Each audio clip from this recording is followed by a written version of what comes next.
দেশের পরবর্তী রাষ্ট্রপতি হতে যাচ্ছেন বিএনপির সিনিয়র নেতা মির্জা ফখরুল ইসলাম আলমগীর। সংবিধানের ৭০ নম্বর অনুচ্ছেদের কারণে রাষ্ট্রপতি পদে নির্বাচনে তার জয় নিশ্চিত।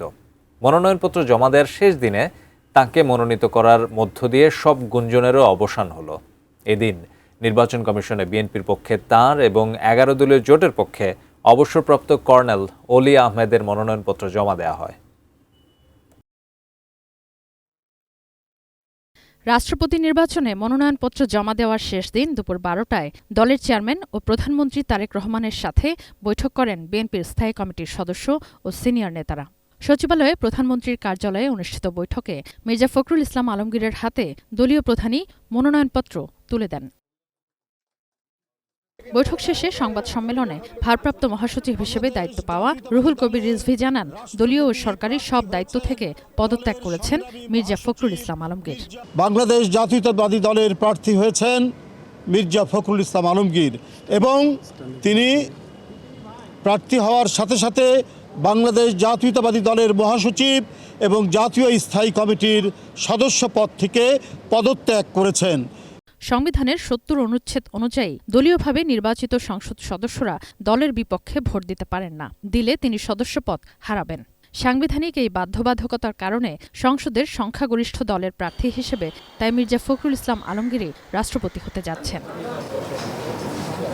দুপুর ২টার পর বিএনপির সিনিয়র নেতারা নির্বাচন ভবনে গিয়ে রাষ্ট্রপতি নির্বাচনে রিটার্নিং কর্মকর্তা ও প্রধান নির্বাচন কমিশনার এএমএম নাসির উদ্দিনের কাছে মনোনয়নপত্র জমা দেন। পরে সাংবাদিকদের প্রশ্নে সংবিধানের ৭০ অনুচ্ছেদ প্রসঙ্গে স্থায়ী কমিটির সদস্য গয়েশ্বর চন্দ্র রায় দাবি করেন, শুধুই নিয়ম রক্ষার ভোট নয় এটি। Optical brighter photo catalyst active granule সমৃদ্ধ বসুন্ধরা পাওয়ার ওয়াশ, ঝলমলে কাপড়ে ফুরফুরে মন। রাষ্ট্রপতির নির্বাচনটা আলাদা বিষয়, এটা নিয়ম রক্ষার কথাটা সঠিক না। এখন নিয়ম রক্ষার না হয়তো আপনি বলতে পারেন তাদের এই কটা ভোট আছে ফেল করবো জেনে শুনে। আমি তাদেরকে স্বাগত জানাই যে তারা রাষ্ট্রপতি নির্বাচনকে প্রত্যাখ্যান না করে অংশগ্রহণ করছে, এটা গণতন্ত্রের সৌন্দর্য বাড়ায়। এর আগে বেলা ১২টায় নির্বাচন ভবনে অবসরপ্রাপ্ত কর্নেল অলি আহমদের মনোনয়নপত্র জমা দেন ১১ দলীয় জোটের নেতারা। পরে ব্রিফিংয়ে সংবিধানের ৭০ অনুচ্ছেদ নিয়ে প্রশ্ন তোলার পাশাপাশি সচিবালয়ে বিএনপি নেতাদের বৈঠকের সমালোচনা করেন তারা।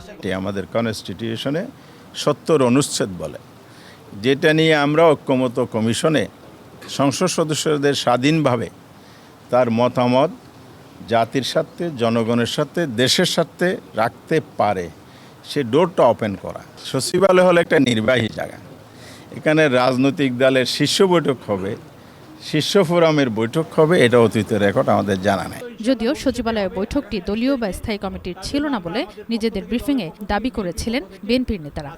দলের যে মিটিং যেখানে হয়েছে সেটা কোনো মিটিং নয়, যেটা হয়েছে আমরা নিজে আলোচনা করেছি। আলোচনা ইতিমধ্যে যে কোনো জায়গায় হতে পারে বাংলাদেশের।